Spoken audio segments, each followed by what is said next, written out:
Nah, qala Rasulullah sallallahu alaihi wasallam, qala Allahu azza wa jalla, ma taqarraba ilayyal mutaqarribuna bimithli adai mabtaradtuhu alaihim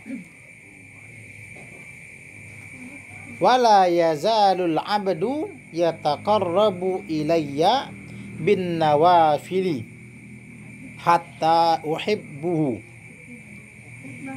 ya hatta uhibbahu, fa idza ahbabtuhu kuntu sam'ahu alladhi yasma'u bihi wa basarahu alladhi yubsiru bihi wa lisanahu alladhi yantiqu bihi wa yadahu allati yabtishu biha wa rijlahu allati yamshi biha.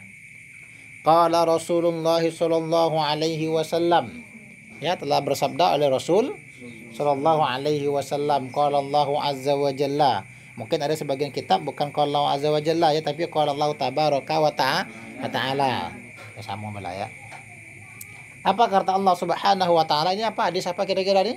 Qala Rasul, kemudian Rasul membawa qaul qala Allah taala. Itu namanya hadis kursi ya. Hadis kursi itu sebenarnya dia hadis nabawi, cuma dinisbahkan kepada Allah.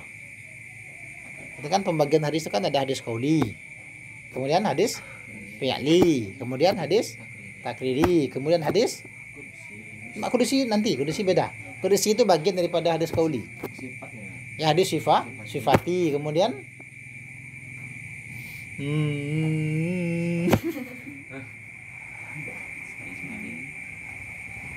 iya, nanti hadis sifat itu kan ada nanti sifati jismani.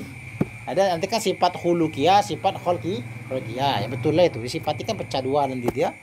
Qauli, fi'li, takriri, sifati. Himmi. Kemudian yang keenam siroti. Nah, sampai situ. Lupa ya. Pura-pura lupa bahasa ngaji ya. Nah, nanti hadis qauli pengembangannya ada yang menggabungkan dengan hadis qauli, hadis kursi itu ada yang menganggap adanya berbeda. Nah, tapi kita dianggap ada di bagian daripada hadis qauli karena Rasulnya bersabda, qala Nabi, qala Rasul, ciri-ciri hadis qauli, qala Rasul, kemudian qala Allah azza wa jalla. Dia hadis qauli yang penisbatannya kepada Allah ya. Atau ada yang membedakan nanti, oh ya kursi beda, ada apa-apa. Sama saja ya. Dianggap gabung dengan qauli boleh atau dipisahkan dengan qauli juga juga boleh. Ini nama kategorinya hadis kudsiyah. Artinya ini firman Tuhan yang tarkibnya disusun sendiri oleh Nabi. Artinya Allah hanya memberikan maksud saja kepada Nabi dan Nabi merangkai kata-kata sendiri. Dan ini bukan Al-Quran. Itu nanti di dalam ilmu hadis lebih lanjutnya. Apa kata Allah Subhanahu wa taala? Ma taqarraba ilayyal mutaqarribuna. Ma. Apa taqarraba. Ya, telah mendekat karena fi'il madhi ya. Apa-apa telah mendekat ilayya kepadaku. Siapa aku di sini? Allah ya. Apa-apa yang telah mendekat kepadaku. Siapa yang mendekat? Al-mutaqarribuna. Ya, orang-orang mutaqarrib. Orang-orang yang berusaha untuk mendekat. Artinya apa-apa yang telah mendekat kepadaku oleh mereka-mereka yang berusaha mendekatiku bimisli. Dengan apa mereka mendekatiku? Bimisli. Dengan semisal, dengan yang serupa, dengan semisal adai. Apa arti adaan? Ya, menunai mereka dengan semisal penunaian pelaksanaan ya begitu ya, penunaian pelaksanaan. Berarti mereka mendekatiku dengan menunaikan. Apa yang dia tunaikan? Apa-apa iftaradtuhu, yang telah aku fardukan akan dia. Ya. Iftaradtuhu alaihim, yang telah aku fardukan akannya atas mereka. Dir pakai hu juga dir? Enggak ya. Berarti saya boleh pakai hu ya. Jadi mereka mendekatiku kata Tuhan dengan cara mereka menunaikan apa-apa yang telah aku wajibkan. atas mereka. Jadi satu pemahamannya, kalau mau mendekati Tuhan, tunaikan apa-apa yang telah Tuhan fardukan. Kita tidak akan bisa mendekati Tuhan sebelum kita melaksanakan yang fardu. Itu kunci pertama. Makanya kata Imam Ghazali, kita mulai dari yang pertama dulu, ketaatan dulu. Bukti taat, satu, melaksanakan perintah. Perintah terbagi dua kata Imam Ghazali. Perintah pertama perintah fardu, perintah wajib. Maka Tuhan memulai, ya, orang-orang mendekati aku itu dengan cara mereka menunaikan kewajiban. Ya, kewajiban pokok yang 5 itu. Mengucap 2 kalimat syahadat. Ini kuncinya. Karena kalau belum 2 kalimat syahadat, yang berikutnya tidak bisa dianggap. Ya. Mengucap 2 kalimat syahadat. Kemudian mendirikan sholat. Kemudian zakat. Kemudian puasa. Terakhir haji. Inilah kewajiban utama. Ditambah lagi baru kewajibannya masih banyak lagi ya. Jadi kewajiban dari sisi amaliyah yang pertama. Nanti ada kewajiban dari sisi i'tiqadiyah lagi. Antuk minu billahi ya. Maksudnya engkau beriman Allah. Sholat tapi tidak beriman. Kan tidak jadi juga ya, dan seterusnya. Nanti banyak lah ya. Tadi sebelum galanya habis lah ya. Ya, nanti akan diguyur-guyur penyebutannya di sini nanti ya. Intinya pertama, kalau mau mendekati Tuhan, satu dengan cara kerjakan perintah-perintahnya yang wajib. Wala yazalul abdu, wala yazal, dan tidak putus. Al abdu oleh seorang hamba. Ya, wala yazalu, dan tidak putus oleh seorang hamba itu apa? Yataqarrabu ilayya.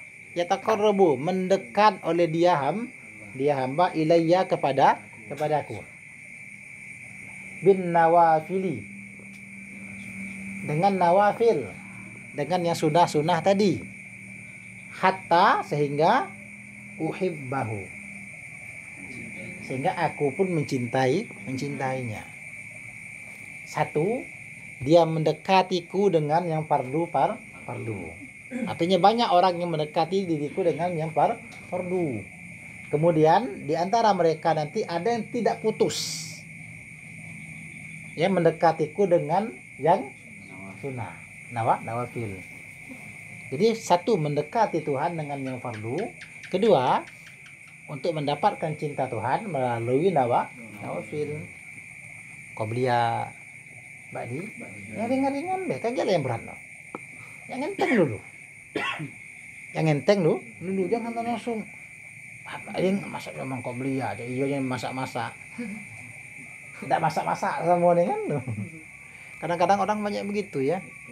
Ngaji apa kamu? Bidayah, kecil nih. Contoh masalah ngambil air semayang gitu itu. Kita doa tidur, nanti. Ini kitab bidayahnya kalau kita tengok sepele kitabnya. Ini pembuka pintu hidayah, ini bab berikutnya nanti tuh. Ya.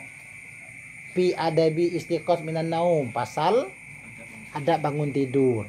Dukhulul khala, masuk WC. Ada wudu.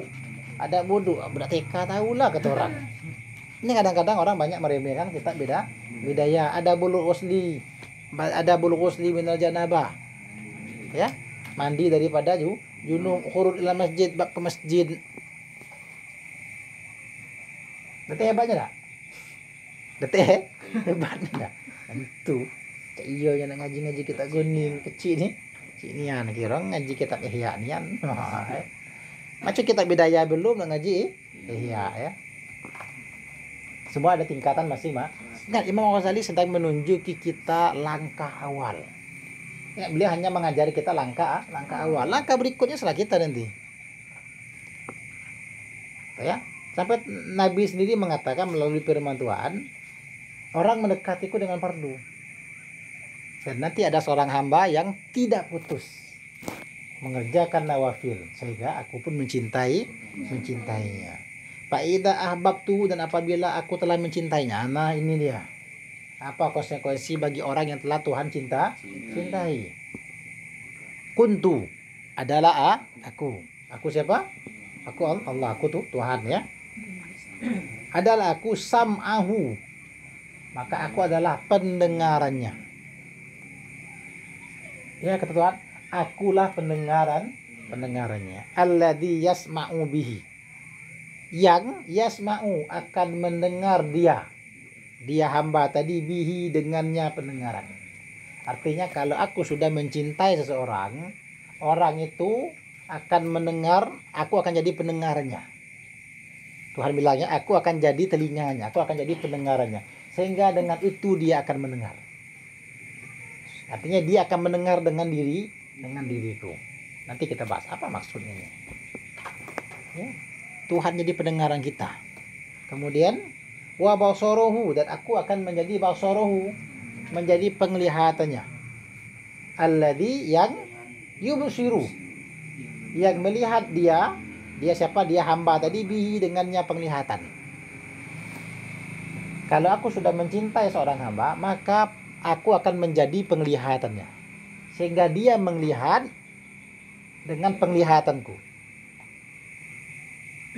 Sehingga dia akan melihat dengan penglihatan Tuhan ya. Jadi kalau kira-kira kalau Tuhan melihat, adakah sesuatu yang tidak tampak? Maka ada orang tertentu yang dia bisa melihat sesuatu yang tidak tampak. Ya kan? Pakai kaca pembesar. Ya, pakai mikroskop. Dan dia bisa mendengar sesuatu yang tidak bisa dengar orang lain. Dokter pakai alat pendengar tak jantung kan? Ya. Mau darahnya ini ketukan darahnya per detik. Bisa dengar suara darah sini, dah kan? Tapi dokter bisa dengar kan? Pasangnya alatnya di sini, dengar. Normal lah tekanan darahnya. Hah? Iya. Saya Ustaz Jang Hadi ya. Kemudian walisanahu, dan aku akan menjadi lisannya. Dan aku akan menjadi lidahnya kata Tuhan ya. Alladzi yang yantiqu bihi, yang dia akan bertutur, dia akan berbicara bihi dengannya lidah. Aku akan menjadi lidahnya, sehingga dengan lidah itulah dia akan berbicara ya. Wa yadahu, dan aku akan menjadi tangannya. Allati yang yabtishu biha, yang dia memukul lengannya. Ninyu pakai tangan, yang tangannya itu adalah Tuhan, pakai tenaga Tuhan ya. Makanya hadir betinju, kita batos tum terbantu. Gara-gara ngaji kita mata bidaya ada sampai gujuk, wah juga ayatnya nyambung juga tadi.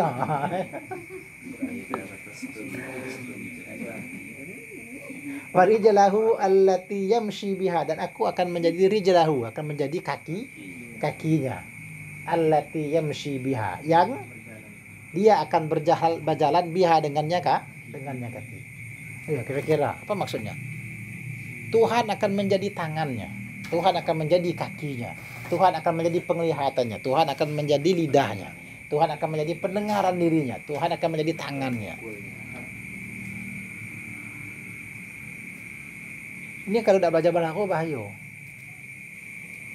Kalau begitu Tuhan menjadi makhluk.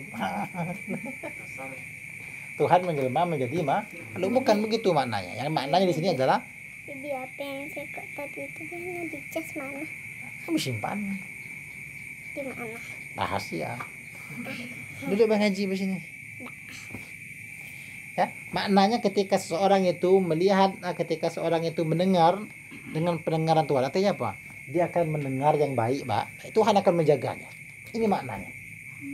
Ya, ketika Tuhan menjadi pendengaran dirinya, Tuhan akan tutup telinganya kecuali untuk mendengar yang baik, Pak. Baik-baik. Jadi dia akan mendengar berita-berita baik. Ketika ada berita yang buruk, berita sesuatu yang tidak bagus, Tuhan akan tutup telinganya. Begitu juga ketika Tuhan menjadi penglihatannya, dia akan bisa melihat yang baik, Pak. Baik-baik aja. Tuhan akan menjaga penglihatannya. Dengan sesuatu yang tidak baik akan menyingkir dari hadapannya. Kan begitu ya? Itu makna Tuhan menjadi penglihatannya. Artinya dia melihat dengan mata Tuhan. Artinya dia hanya bisa melihat yang baik, Pak. Baik, Tuhan menjaga penglihatannya. Itu maknanya. Ya. Tuhan menjadi matanya, artinya Tuhan menjaga matanya. Ya, Tuhan menjadi mata. Matanya itu Tuhan menjaga penglihatannya. Ini kalau bermakna zohir berarti Tuhan menjadi mata. Tapi Tuhan mengambil bentuk. Mata jisim. Tuh kan? Payah enggak kalau ada ngaji nih. Ya, ini kajiannya nanti di bayatnya. Ini pedalam di ilmu, Pak. Ini balaghah nanti memperdalam pembahasannya. Kenapa maknanya begini begitu ya? Kita tidak perlu lah. Citra sudah mulai menunduk ketika dengan kata balaghah ya. Balaghah Citra selalu menunduk ya. Iya. Balaghah itu berat, Cin. Yang ringan tuh balago. Kan begitu di status Facebook saya tuh. Ya. Ini balago, bukan balago. Sisa dikit betul. Artinya Tuhan akan menjaga matanya. Tuhan menjadi matanya, itu menjadi penglihatannya, maksudnya Tuhan mengambil alih penglihatannya. Artinya dia bisa hanya melihat yang baik, baik. Sesuatu yang buruk Tuhan cepat tutup. Bisa juga maknanya Tuhan memberikan kesempatan kepada dia untuk melihat sesuatu yang lebih jauh daripada pandangan manusia biasa. Ada saja mungkin yang begitu. Tengoknya pisal. Berat kan? Berat. Walisanahu, dan Tuhan menjadi lisannya itu sehingga dia berbicara dengan lidah. Tuhan itu maksudnya apa? Tuhan menjaga lidahnya. Ya, Tuhan menjaga lidah, artinya dia tidak lagi bicara sembarangan. Dia berusaha menyampaikan yang baik saja. Ya. Jangan terang ya. Iya. Wayadahu, dan dia Tuhan akan menjadi tangannya. Artinya kalaupun dia melakukan tindakan dengan tangannya, apa yang dia pegang, dia hanya memegang yang baik-baik aja. Ya, dia akan memegang yang baik, Pak. Ya, kalau dengan tangannya dia melakukan pemukulan, maka pukulannya itu pun pukulan berdasarkan kebaikan, bukan pukulan amarah. Ya. Ini bukan pukulan penuh dengan kemurkaan ya. Warijalahu, begitu juga Tuhan menjadi kakinya, artinya Tuhan akan menjaga kakinya sehingga kakinya tidak melangkah ke sembarangan tempat. Kan begitu ya, Tuhan menjadi semua tentang dirinya, artinya Tuhan mengambil alih dirinya, artinya Tuhan menjaga dirinya. Kenapa Tuhan jaga? Satu, dia telah mendekatkan diri itu kepada Tuhan melalui yang wajib. Kemudian dia juga mendekati Tuhan dengan yang banyak sunan. Satu, ketika dia lebih banyak berzikir, sempatkah mulutnya untuk menyampaikan sesuatu yang tidak penting. Dan empat lagi, ya, ketika mata yang sibuk membaca Quran, ketika mata yang sibuk membaca kitab-kitab, sempat nengok yang lain. Dan empat lagi, ketika telinganya sibuk mendengarkan kajian ilmu, mendengarkan bacaan Quran, sempat dengar yang lain lagi. Nah, begitu juga kalau kakinya langkahkan ke masjid, ke madrasah, ke pesantren, ya, tempat pengajian dan segala macamnya, sempat lagi pergi mojok malam Jumatan. Nah, kan? Malam Minggu udah ngaji nahu. Dan ya. Ngaji nahu ya, acara. Ngaji nahu saya kecapean. Nahu ini memang inilah ya. Nampaknya berat ngaji nahu. Dia lebih berat daripada ngaji ini ya. Itu baru nahu, Cid, belum balaghah, Cid. Itu baru nahu ya. Berat nih, di halangannya ada saja ya. Karena saya yang kecapean ya. Nah. Iya. Ini tempat ke masjid, luar biasa sekali ya. Dari majelis ilmu ke masjid, nanti ke sini lagi majelis ilmu lagi, nanti pulangnya ke kampus. Inilah ya. Wah, Masya Allah. Sempat enggak kira-kira? Dia berjalan ke rumah-rumah yang lain, enggak kan? Itu kira-kira yang dimaksud dengan Tuhan ya mengambil alih, menjadi matanya, menjadi tangannya, menjadi kakinya. Tuhan menjaganya. Baiklah, kita cukupkan sampai di sini dulu. Nakhtati bi qiraati hamdalah. Alhamdulillahirabbil alamin. Subhanakallahumma wa bihamdika asyhadu an la ilaha illa anta astaghfiruka wa atubu ilaik. Assalamualaikum warahmatullahi wabarakatuh.